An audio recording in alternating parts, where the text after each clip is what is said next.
All right, what I'm going to talk today is about weed management in rice. And basically, I'm going to make introduction, talk about weed impact and how they affect rice, cover a little bit about IPM in rice and how we can integrate different approach in managing weed in one program. Then I will cover chemical weed control, which is basically herbicides. Then in the end, I will closing by talking about herbicide resistance. So you see, I'm going to cover a large area. We all know that weeds is important in rice. It reduces yield, it reduces quality, it affects our water management system, and increase disease and insect pressure. But among all of these, probably yield reduction is the most significant one. You know, different weed can cause different yield reduction. In general, grasses cause the most yield reduction. And the one we always concern about is grass control, because they start with rice and they end in the end of the season. They have similar ecological requirement and they can compete strongly with rice. If you look at the research done in the past, barnyard grass, high pressure of barnyard grass along the season can cause up to 80% yield reduction. Sprinkle top, it's less than barnyard grass, but you can get up to 36% yield reduction. Duck salad, 21%. Clipta, 10%. I'm sorry here. And then there is a research done by Albert Fisher and Kevin Gibson when Kevin was a postdoc working under him, where they look at the competition of water grass, late water grass. I don't know what's going on here. Yeah. This is very, all right, so. Okay, so what they did, did I block you here? I think I can back up a little bit. What they did in this research, they look at what a heavy population of water grass, and they evaluate what the impact on yield. And what you see here, for the first 15 days after rice emerged, water grass did not do much, reducing yield and so forth. However, once you go a little bit more, then you get significant yield reduction. At 30 days, if you don't do anything, you can lose about 20% of the yield. At 45 days, if you don't do a weed control or water grass weed control, you can lose 50% of the yield. In general, what you get a yield reduction from weed, somewhere range between 50 to 70% if you don't do anything. And growers knows that very well. If you ask growers what is the number one problem they have, the answer will be what? Weeds.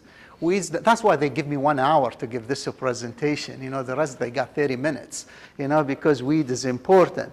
The other thing growers will tell you, weed management is challenging, complex, expensive, and regulated. And I will get to that later on. The other thing the growers will tell you, that the preferred way to manage weeds are herbicides. And herbicide are probably the first line of defense and the last line of defense against weed. So herbicide is very important in managing weed. The other thing you hear from growers, that herbicide is not working as good as used to be. They used to work better, and now they don't give us the efficacy we used to have. Probably resistance, or probably we're not managing them right, and I will get also to that point in my presentation. And the other thing you hear from growers, that weed control and herbicide program varied from field to field. There is no base treatment for all fields. Different fields require different treatment, require different management. The other thing you hear from a grower too, less water mean more weeds. Now we are in a situation we have a problem with water. Less water mean more weeds. Less water mean more herbicide. Less water mean more herbicide damage on the crop. And I will get to that. Then the last thing, a lot of growers ask me, do we have a new herbicide coming down the line?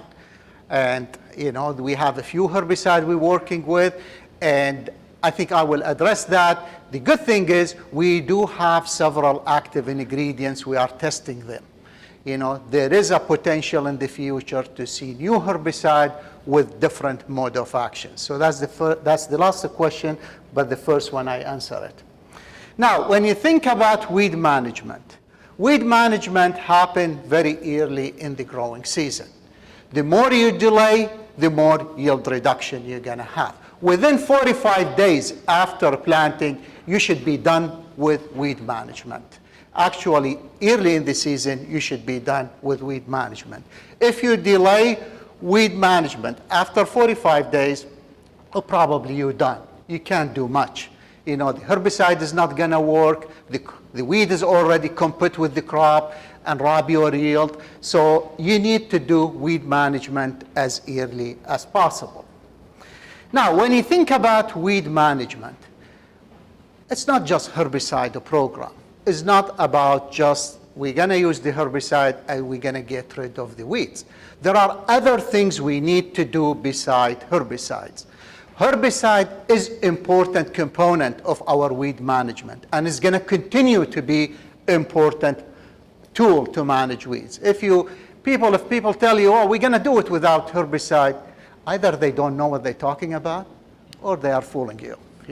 So you're going to continue to use herbicides, and it's going to be important part of your weed control program. Now, there are other things you need to do, and I call them the little hammer. They're small, but they contribute to the weed management program. Prevention, and I will talk about the prevention, how you prevent new seeds coming to the field, how you get rid of the weed seeds in your field, and so forth. Best management practices. You hear many things today. Tillage, how you level the field, how important that's going to be. Water management, how quick you bring the water to the field. If the water coming slow, part of the field will have larger weeds. They grow faster than the other part of the field. If the water is cold, it's different than the water is hot. If the water is hot or warm, basically you get more weeds, you get better efficacy from herbicide. If the water is cold, you're not going to get high weed pressure, but you may get more damage from herbicides, so that can impact you. We talk about seeding rate. I like to have a higher seeding rate so we close the canopy quickly. And we close the canopy quickly, we smother the weed. So I think there is a value of using a little bit higher seeding rate than you can smother seedlings. Third important part is the water management, like I said earlier, but the depth of the water. You can increase the depth of the water, and one of the speakers said, water is a herbicide, right? Well, they're not herbicide, but they suppress weeds if you increase the water level in the field. So there are different things we can do it. Scouting, you need to scout the field. You need to know what weeds you have, because different herbicide affect different weeds. So it's important to make a decision based on the weeds you have in the field. Threshold. We don't have a threshold. This is not insect. This is not, it's basically, it's difficult for us to establish a threshold. There are people who are saying you don't need to treat if you have certain number of weeds. I think it's important to do treatment because you don't want to have weed seed in your field for the next season, and then you have more pressure in your field. Biological control, people talk about it. I don't know. We don't have a good way to do this biologically. This can be done in different cropping system, but not in rice field. Then we get to the sledgehammer, the herbicide. That's the major tool we're going to have. So when you think about herbicide treatment, think about the other component. And if you incorporate the other component, you can make the herbicide work better. All right. So now, prevention. Well, we all buy certified seed. Certified seed is clean. In area of the world, when they replant the same seeds, their own seeds, they can have a problem with weeds. We We have limitation, how much weed seed we can have in your seed, and I list some of the numbers. You need to be careful about using a clean equipment. Don't move, combine equipment from field to field and move herbicide-resistant weeds from field to field. Clean water, you try to get clean water to your field. If you bring a water with a lot of, small flower head, you bring new weeds to your field. So there is a lot of things you can do. Control the weeds on the levee, because those weeds, they may end up in your rice field. Some of them are resistant weed. They can come to your field. So there are many small things you can do to prevent weed from coming to the field. Tillage is important because tillage will give you a head start on the weed. The most important part of the tillage is leveling the field. If you don't level the field well and you have a spot which is high, those spots will have more weeds, especially grasses. When you lower the water to do herbicide treatment, those high spots will have more chance for the weed to grow in this spot. Lower spot will have different problem, because you lower the water so you can expose the weed to the post-emergence herbicide, and if those spots are low in the field, you cannot lower the water enough to expose the weed to the post-emergence herbicide treatment. So that's very important. You heard about straw treatment and management straw. Well, this is critical, because what happens if you harvest your rice and you try to work the straw in the fall, in the ground, what's going to happen? You're going to protect those weed seeds in the soil. You heard about the shrimp and how eggs can last 10 years. I promise you, weed seed can last more than 10 years. And if you turn the weed seed under the ground, then they stay viable, and when you bring them up, they can give you a problem. So what do we do?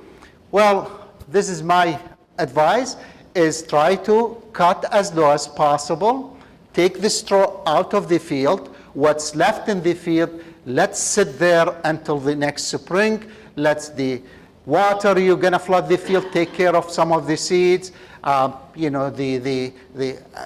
ducks and whatever is going to eat some of this, whatever there is going to take rid of some of the seed. That's a better way than plow the ground and get these weed seeds under the soil, and they come back healthy next spring. If you can't burn, I don't know how many of you does burning. Burning is a good way to get rid of the weed seeds. But when you do burning, also be careful. It got to be intense and it got to be slow, because that's what we found over the years. The best way to get rid of the weed seed with burning is to go intense and to go slow. Now, rotation. We talk about rotation and the need for rotation. There is limited rotation we can do on rice. Not much we can do here. If you do rotation, then you focus on how I can clean weeds in the rotational crop, how I select a crop that can help me to get rid of the weeds, especially the herbicide-resistant weeds. And there are many things you can do. If you have a question, you can call me, you can talk to me, and we can discuss that. We had a discussion about the pre-planting, the still bed, how you do still bed, how you allow the weeds, you work the ground, you allow weeds to come up, and then you treat them with non-selective herbicide, but also you need to do it right. What I mean, if you do it too early and you flush the field with water, what weeds is going to come very early? It's mostly not the summer weeds, not the weeds that need a high temperature. Remember, rice weed, what? They are a summer weed. So if you do it too early, you may not be able to get the water grass, the sprinkle top, the smaller flower. So if you do a stall bed, you got to push it a little bit close to a planting of the rice. We talk about using a glyphosate, non-selective herbicide. Excessive use of glyphosate can lead to a herbicide-resistant weed, especially glyphosate.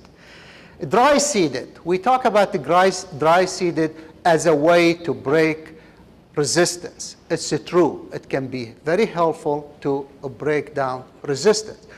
But basically what you're going to do, and I will talk about it, is you work the ground, and then you do some still bed type of a treatment. Then you come and seed the rice, and then you treat the rice with a herbicide that can help you to get rid of the herbicide-resistant weeds, and I will get to that.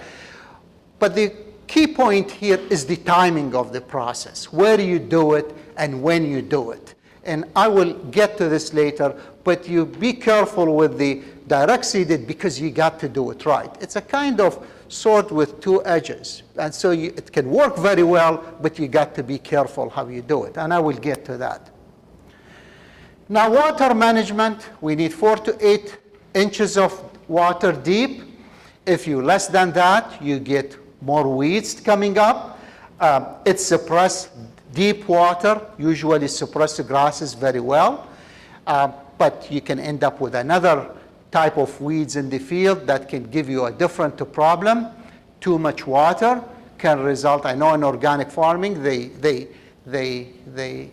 have the water too deep, and you can end up with a problem more of aquatic type of weeds, which gonna require different way of managing those. If you're gonna drain the field, then you be careful. You need to re-flood the field quickly, because if you don't do that, then you can have a new flush of weeds coming. And I will get to some of these recommendations. With water also, you should have ability to drain the field quickly and bring water quickly. These are critical when you manage weeds. Now, weed biology. We need to understand weed biology to do good weed control. We need to know when weeds are coming, what's the pattern of growth, how they interact with temperature. Everybody knows when the weather is cold, what you have? The herbicide is not working, right? When the weather is cold, you can get damage from herbicide. When the weather is hot, you can have a rapid flush of weeds, and the herbicide is working. So all these dynamics, you need to understand it. You know, when weeds come, how they interact with the environment, and so forth. Now, as I said earlier, and the growers recognize that, weed control and herbicide control is challenging, complex, extensive, and regulated. And I will address this and what we need to do. First thing, why it's challenging? Because in rice, we have 3 types of weeds: grasses, sedges, and broadleaves. And 3 of them are important. Every field has different weed spectrum, and every field needs different treatment because the weeds are different. You know, in the grasses, what we have: barnyard grass, early water sedges, late water sedges, sprinkle top. These are the main weeds. And on the edges, you're probably gonna have jungle rice. And jungle rice, you don't find it in the field, but I'm worried about jungle rice. Why? Jungle rice is echinoclea. It's relative of barnyard grass. It's relative of water grass. There is a potential that jungle rice cross with barnyard grass and cross with water grass. We do have jungle rice with resistant to glyphosate. And there is a potential we can move glyphosate resistance to our rice weeds. If we move to still bed treatment and we move glyphosate resistance to these weeds, we got bigger problem in our hand. You know, so it's critical for us to think about jungle rice when they are around and try to eliminate them as soon as possible before they develop resistance, or if they have resistance, treat them in a way not to bring the resistance to the field. So I think the first thing I said, we do have a problem with the grasses. We have a problem with sedges, and the key sedges we deal with them is bulrush and small flower, and we have a bunch of broadleaf weeds. It depends where you are, what weed you have. So here is in rice, you got to control these 3 types of weeds. If you have a system like in corn, We know you put bicep, it control grass, broadleaf, and grasses, and that's basically what they have. Broadleaf grasses, they don't have sedges. For us, we have 3 types of weeds. It makes it so difficult to control 3 of them with the herbicide program. The other problem we have in rice is we do not have too many herbicides available. You look at our arsenal. Here is the list. And what do you have? We have 4 herbicides. Basically, we have 12 herbicides total. In corn, they have what? 40 herbicides. So it's a different system. Now, what we have in rice, 4 herbicides that are ALS inhibitors. They have the same mode of action. So if you use one and you keep the pressure going on, you may develop resistance. And the weed which develop resistance to one of the ALS may develop resistance to all of them. So if a weed develop resistance to Landex, it will develop resistance for a bunch of other herbicides that we really need them, and we need to use them for our weed control. We have carfentrazone, which is shark. I don't know how many use it. It's a herbicide work on 3 weeds, mediocre on several other weeds. So it's not really a broad spectrum herbicide, and that's I will get more talking about resistance with that. We have Serrano, and Serrano is carotenoid biosynthesis inhibitor. We have Clincher, which is a grass herbicide, and then a Prowl, which used only in drill seeded in a dry. It's not for flooded rice. A Propanil, which is, we'll talk about it, has very narrow weed control. It can cause some damage on the rice, but plants will recover from it. And then Abolish Bolero, which controls grasses, very little activity on a broadleaf. It controls a small flower. And then a Trioclopyr with a Grandstand, a synthetic auxin, control probably just 2 weeds. So basically what we have, we don't have too many herbicides. We have most of our herbicide in the ALS category, not too many mode of action, and there is, I would get to that too, these herbicides, they have different requirement. You can't put them together. One of them has to be applied at 1 leaf stage. One of them 5 leaf stage. One of them need water to be standing. One of them you need to drain the water. So we don't have a simple system that we can combine several herbicides and put them in the field at the same time. So in rice, we got to do this sequential treatment. We start with a treatment for a purpose, follow up with another treatment for another purpose, and third, go with another treatment. So you got to follow, and you can see here the timing of the applying of these herbicides vary between different products. Some of them you cannot put them in water. Clincher, Regiment, the Propanil herbicide. Some of them they can be taken by foliage, but others foliage does not take them. So I think what it is complex our weed control program. Now, the other problem we have with the rice herbicide, we don't have a broad spectrum herbicide. Each one controls certain weeds. And this is the list of the herbicide, and here is the weeds that you can control them.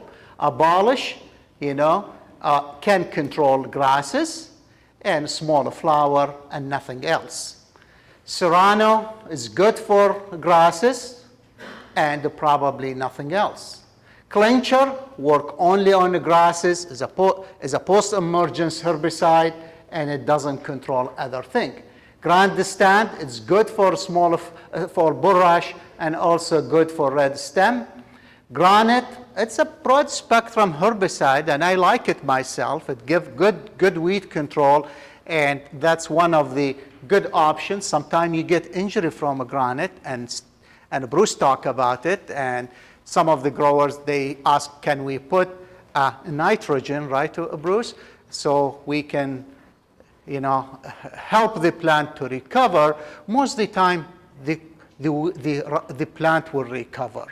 Unless you have very severe injury, a plant will recover. You see yellowing, you see some reddish color, but the plant recover. Instead of spending the money on nitrogen, probably take a couple-week vacation.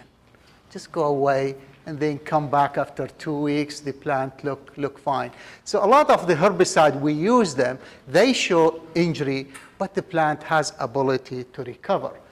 Then the other one is Landex, the old Landex. It's a good herbicide, a broadleaf herbicide, some activity on the sedges component, no activity on grasses. Regiment, another good herbicide, which got a broad spectrum control. It's a contact herbicide. Shark, just those 3 weeds. The other is mediocre. Propanil, it's good on the grasses. Some activity or good activity on sedges. Some activity on a broadleaf. Sandia, it's good on some grasses. Basically, I could call it mediocre here. Good on sedges, some broadleaf control. Aniprol is a herbicide that you can use it only for direct seeded drill planting. Now, the problem also, we have another problem here, is the resistant weeds. Everything I have with the R indicate we have resistance in certain population. When we say resistant weeds, we don't mean that every field in California has resistance. There are pockets of resistance. And you need to be careful. If you don't have the resistant weeds, then you need to do good things to prevent it from happening. If you have resistant weeds, then you need to have a program to get rid of the resistant weeds. And that's something we're going to do.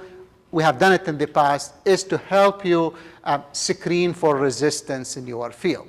And if you have a suspicious that you got resistant weeds, you can give us seed sample and we can test it for you and we can tell you if you have resistance or not, and I will get to that in the end of my presentation.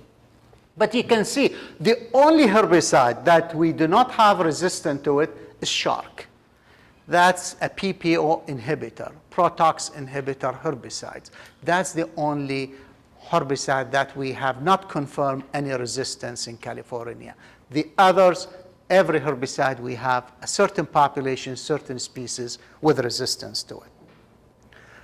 Now, so what do we need to develop a good weed management program? You need to know your weed. You need to understand the herbicide you have. You need to know how you mix a product, how you make a sequential treatment. You have to understand the mode of action and how the herbicide interact with different process and different cultural practices. You need to think about tank mixing and how you do the right tank mixing. A proper adjuvant. I think that's something nobody touched on that. All these post-emergence herbicide, you can improve the efficacy of these herbicide by having the right adjuvant in the tank mix. With the good adjuvant, you can reduce rate. You can let the herbicide to go quickly in the plant, and with that, you can reflood the field faster. I think that's some area that is not getting attention, but it should get attention. We have some testing on adjuvant now in the RISE station, and definitely we can say different adjuvant can have different effect on the efficacy of herbicide. Some people, they want to use those anti-drift agent. How many of you hear about anti-drift agent? Raise your hand. I want to see if you know those. So we have one person know that. Those products, they put them with the herbicide so you can reduce a drift. Well, some of them, they can cause more damage to the crop, because they can increase absorption. Some of them, they don't do anything. Some of them, snake oil, So you got to be careful when you deal with adjuvant. You got to use the adjuvant that work well for your purpose. Now, we have different system, and I'm going to go quickly over it. They have the flooding system, where you flood the field, and you lower the water, and then you put the herbicide. Here, 70% of the plants should be up. Some of them require more drainage, and then you can put the post-emergence herbicide. Some of the herbicide has a period of time you need to hold the water, But the key point here, you lower the water, and when you're done with the spray, bring the water quickly so you don't have new weeds coming. Well, I don't think I'm going to spend time here, so I can go quickly. Now let's go over the drill seeded rice, because people talk about it and mean to manage weeds. It's a good way to manage grasses, you know. If we want to control herbicide-resistant weeds, the grasses component, it's a good way to do it. And basically what you need to drill the seed, flush the field with water, and then wait for a certain period of time, 7 days, and then put the pre-emergence herbicide. We got a problem here, because if the weeds start to emerge, the pre-emergence herbicide is not going to control those weeds, which is up now. It's going to control the weeds that germinating. So it is a kind of fine line when you're going to put the pre-emergence herbicide. If you put the pre-emergence herbicide, you got to put it before weeds start to show up, just when they start to germinate. You know, in other part of the world, which is something if we're going to invest in a drill seed, we need to do this research here, is they plant seeds deep, and then they flush, and then they wait 7-10 days. When they put the prowl or the pre-emergence herbicide, most of the time they mix it with paraquat, or they mix it with Roundup, and then spray it. So if there are weeds which is germinate, it will burn them down, and the prowl or whatever the pre-emergence herbicide will carry you after that. So it is a fine line. What you need to do is, the key point is, if the weeds are up, the pre-emergence herbicide is not going to work unless you put something else to burn down weeds with it. If you do that, once you spray the herbicide, continue flush the field, and then you start to flood it and start to increase the water in the field, the depth of the water in the field as we go after that. But the key point, you have to understand, the pre-emergence herbicide doesn't work on established weeds. And here is a few examples of the good programs. There are several good programs, you know, the Serrano, the Polero to start with, then you follow up with, Granite or other post-emergence herbicide. It depends what weeds you have. You got to adjust your herbicide program based on the weed you have in your field. And here is another example of good herbicide to use them later on, Clincher and Propanil, Granite Clincher. There are a bunch of herbicide that you can use. It depends on what weed problem you have in your field. Now, I want to get to this herbicide combination. We talk about we don't have a broad spectrum herbicide, so we need to combine different products. Before I get to the combination of herbicide, I want to also mention that combination of herbicide with insecticide can lead to damage on the crop. Remember why rice is resistant to herbicide. Rice is resistant to herbicide because it has ability to break the herbicide in the rice system. How that happen? The rice has a system, enzymatic system, that can chop the herbicide quickly. The wheat doesn't have that system. Let's take a propanil. Propanil, rice has an enzyme, we call it aryl acid amidase. It has the level of aryl acid amidase in rice. It's 100 times more than what is in the water grass. So when you put the propanil on both, rice can chop it right away. Water grass can do nothing. The same story with Landex. You put Landex on rice. Rice has a system, we call it P450. Destroy the Landex right away. Weeds cannot do that. Now, when you mix certain insecticide with the herbicide, what you do, you inhibit that system that to break down the herbicide on rice. And what can happen? You can damage the rice when you mix it with certain insecticide. So watch for the insecticide you put them with rice, and usually the label indicate those names, avoid those herbicides. So what's about if you want to use the insecticide and herbicide, well, do separate application. I know that's going to cost you more money, but that's the only way to avoid injury. Now, this is about insecticide, mix them with herbicide. Now, mixing herbicide with herbicide, also you should be careful. Certain herbicide affect the efficacy of other herbicide.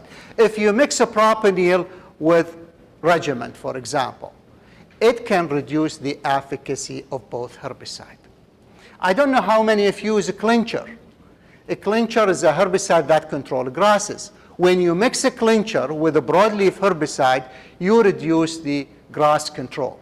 So it's a critical when you pick the combination, you pick the right combination. Otherwise, you can increase the injury on the crop and you can reduce weed control in the same time. All right. Now, sequential treatment. We do sequential treatment, and it's a good way to manage different weeds. One important thing when you do sequential treatment, don't use herbicide that has the same mode of action. Because what can happen, you put the pressure on the weeds to develop resistance. If you use early on granite, and then you come later on to put Londex, they have the same mode of action. You put the pressure and you're building resistance. When you use sequential treatment, you try to broaden weed control, which is fantastic, but use different mode of action. Try to match those herbicides with different mode of action. All right, few things I will cover. I promise you to finish quickly, but still taking a long time. Now, few things I want to cover. What's the difference between foliar and soil absorbed herbicide? The application windows of different herbicide, contact versus translocated herbicide, residual activity, what's that mean and how that impact our weed control. Then I will get to the end of mine, which talk about resistance. Now, herbicide, there are three types of herbicide. One absorbed only by root, one absorbed only by foliage, and one absorbed both by root and by foliage. So when you use any program, I really like the one absorbed by the root. The one we put them as a granule, those are usually absorbed by the root. By the way, we have tendency now to move from liquid to granule to reduce the drift issue. Moving to granule probably give you less efficacy than using a liquid form. You know, the old-timer who use the old command or chromosome, and now they use Serrano, they know the old command work better because the EC always work better than the granule. But we're moving to granule because of the issue related with a drift. And I like those products that that the plant can take them by the root. One of them Serrano, one of them Polero. These are root uptake. You know, granite is another herbicide taken by the root. Herbicide taken only by foliage is a clincher, is a triaclopyr, which is a grandstand. A prowl, another herbicide that only taken by the root, but that's a more of a direct seeded herbicide. So I think for you the message here, probably the soil applied herbicide or the soil uptake, the root uptake, beside the foliage uptake, give you better weed control. Now, the other thing I want to talk about it is the contact versus a translocated herbicide. Contact herbicide usually affect only the spot which is in contact with. Translocated herbicide is herbicide that move in the system and probably it affects the entire plant. When you deal with contact herbicide, be careful because you need to have a good coverage. You know, it does not translocate in the plant. You got to use more volume. You know, don't cut the volume of water significantly, then you don't get the coverage. So there is differences how you manage contact versus a translocated herbicide. In rice, most what we have is poorly translocated, is not readily translocated. Two of the herbicides translocated well, grandstand, and that's probably we don't use it a lot because it doesn't control a lot of weeds. And Serrano move pretty good, but Serrano move upward, just one direction, doesn't move, circulate in the plant. The other herbicides, some of them, they don't move much, you know, Bolero and Abolish, they don't move much. Prowl doesn't move a lot. The rest has very limited movement in the plant. One important thing with the herbicide that doesn't move in the plant is like what I said, you need to be worried about the coverage. You need to have a good coverage. You need to have adjuvant if it's foliar applied herbicide, because that's where you get most of the activity. Window of application. Some of them has very narrow window of application, the herbicide we have. Mostly the grass herbicide has narrow window of application. Some of them has a broader window of application. And I like to use those herbicides with a broader window of application. The newer herbicide we are getting now for testing, they have a broader window of application, which is, I think, most industry going in that direction. Now, when you look at the window of application, you can see here that some of them has very broader window, some of them very narrow window. So you got to be careful. If you use those, you know, if you use Serrano, you don't have really much time. You got to put it in the right time. Otherwise, you miss the boat. You know, so you got to be careful about these herbicides because you got to put them in the right timing. The reason we put them in the right timing is because we want to reduce damage on rice and we want to get good weed control. And if we move from that, you're going to get both, more damage and less weed control. Residual activity. I like herbicide that has residual activity. You know, the one can last in the soil more, can last there, can give me more weed control. And the herbicide we have them, they varied in residual activity. Some of them has longer residual activity, some of them narrow. The longer residual activity will prevent any new flush of weeds to come. So will give you longer efficacy and longer weed control. And when you look at the herbicide we have, you know, Bolero has good residual activity, about 24 days. Londex has 35-40. Halosulfuron has 35-40. Granite has 60 days, long residual activity. And I think one thing you be worried about longer residual activity because can push the weed harder for resistance. The one which has longer residual activity usually push the weed, you know, toward the resistance. The one with shorter residual activity, it's slower to develop resistance too. So that's something you keep it in mind when you manage resistance. But you know, I like the one with longer residual because it prevents a new flush of weed from coming. Now, let's get to the important topic, herbicide resistance. You know, we have many weeds that develop resistance to herbicides.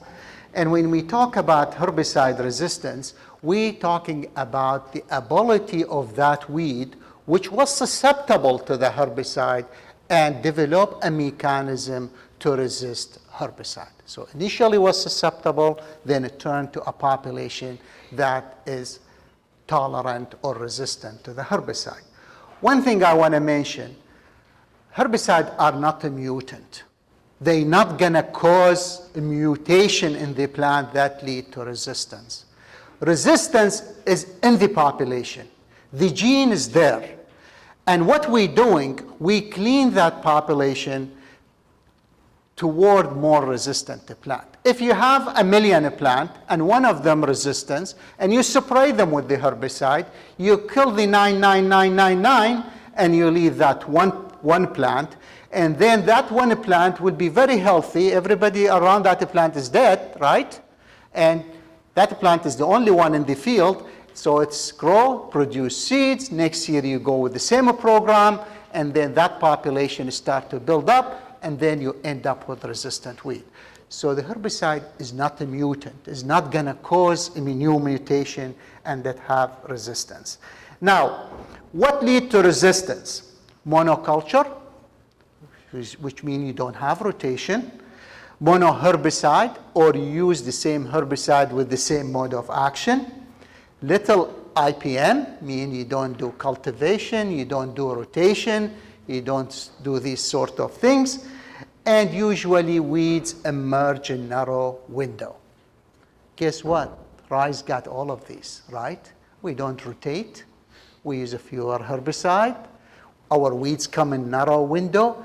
So we ideal situation to develop resistance. And that's why we need to be careful. We need to put a program to address resistance.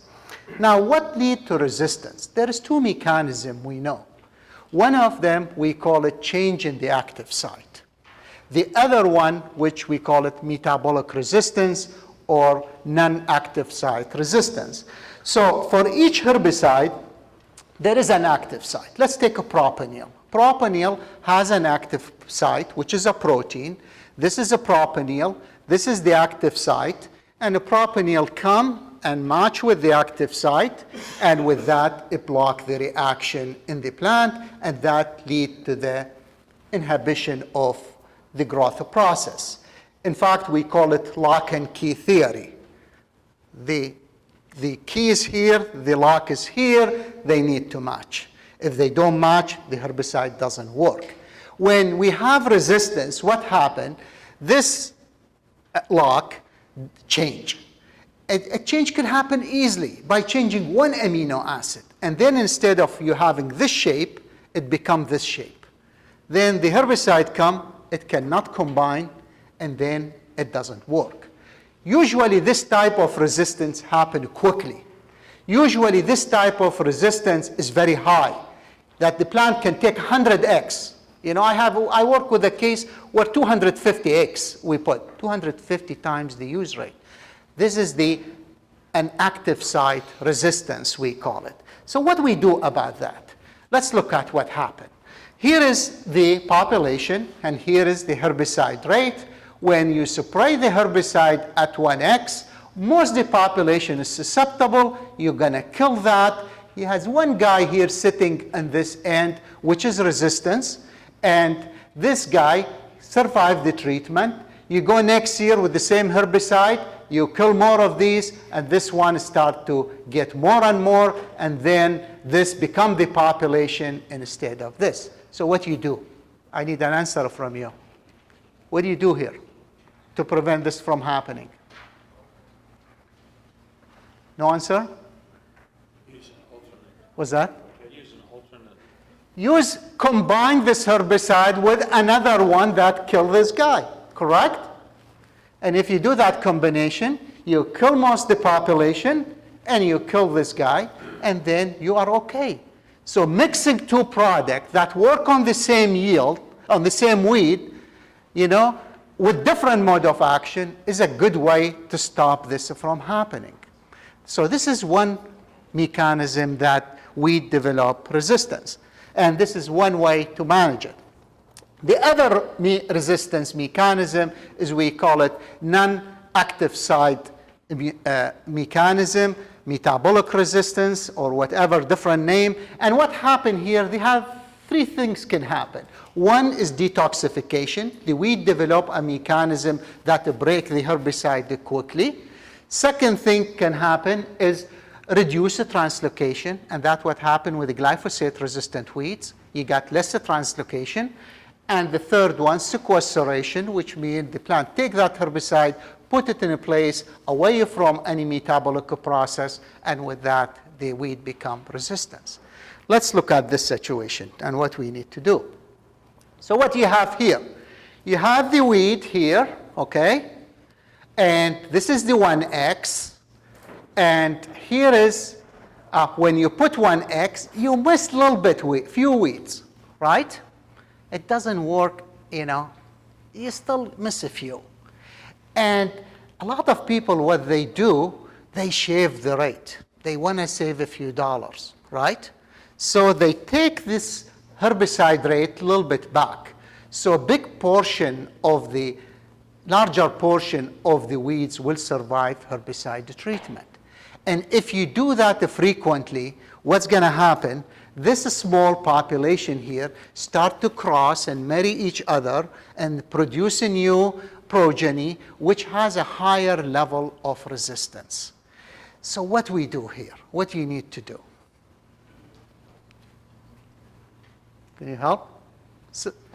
Well, you can mix two products. There's no doubt about that. You can mix two products to kill this. But the key point here, use the highest end of the rate. Don't listen to this when they tell you don't use the high rate, reduce rate. What happened with the glyphosate resistance is they shave the rate. They try to shave the rate, and they led to resistance.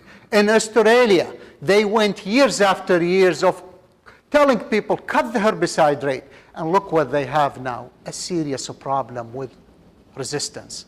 So one way to manage it, combine herbicides, and when you use herbicide, use the maximum use rate. Okay? The medical community went in that direction, high rate, high dose they use for antibiotic resistance. In weed science, we moved away from that, and boom, we discover we need to go back to the high dose, high rate. So I think the slide I'm showing here just to emphasize the need to use the maximum use rate instead of cutting the rate.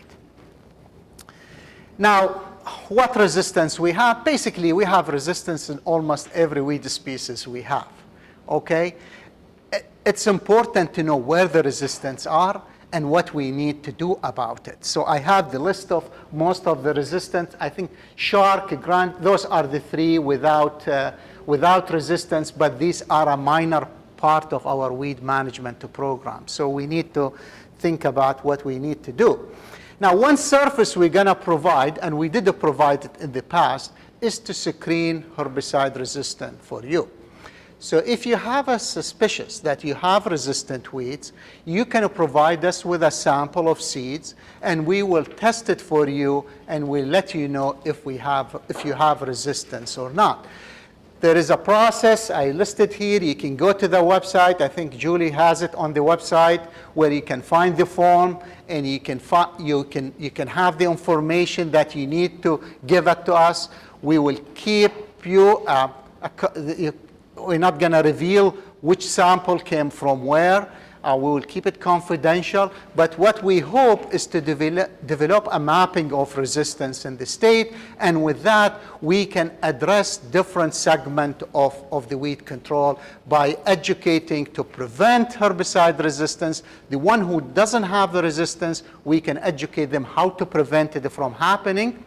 The one who has resistance, we need to focus how you manage it and how you eliminate it from your field. I think I will stop here because maybe I took too much time, right? We can open up for some questions. Question, please. If you have a weed problem, you can call me. I have, by the way, my address on that website is wrong. I think Julie needs to change it, But you can get to my website, you can call me, you can send me email, you can ask me to come and look at your field, and I'll be more than glad to do it. Any questions? No questions? You guys got tired, right? You just want to leave.